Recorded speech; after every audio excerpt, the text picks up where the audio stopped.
Şiirlerimi sana dair yazmayı seviyorum azizim. Seni hatırlamayı seviyorum.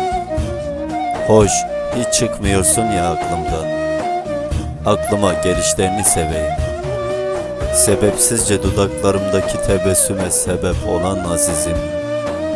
Merhametli yüreğini seveyim. Merhametli yüreğini seveyim senin.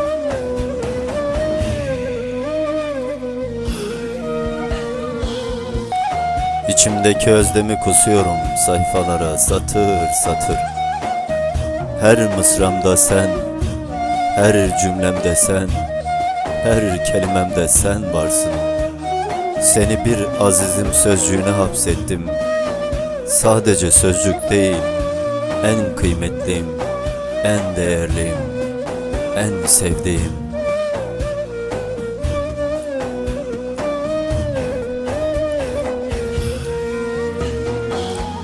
Kirpiklerindeki altın güneşe aşık olduğum kadın. Gülüşündeki masumiyete ömrümden ömür verdiğim kadın.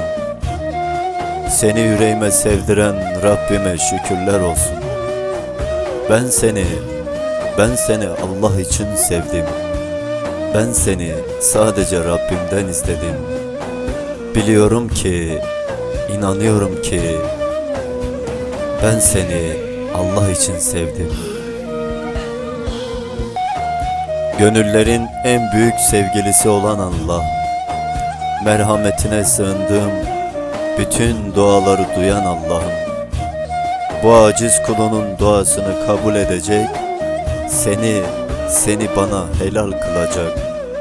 Kaderimde yazılı değilsen şayet, belki de kabus edecek, belki de haram kılacak.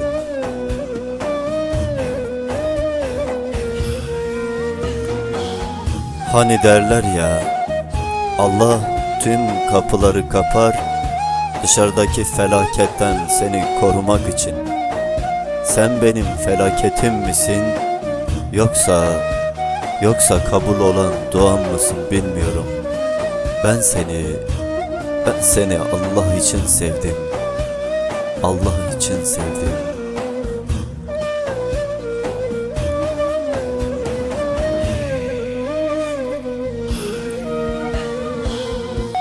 Bekliyorum azizim, bekliyorum. Her namaz vakti dualarla seni bekliyorum. Her satır başında, her mısra başında seni bekliyorum. Allah nasip ettirmeyeceği şeyi hayal ettirmezmiş. Sen benim en büyük duam, en büyük hayalimsin, en büyük hayalimsin. Ben seni Allah için sevdim.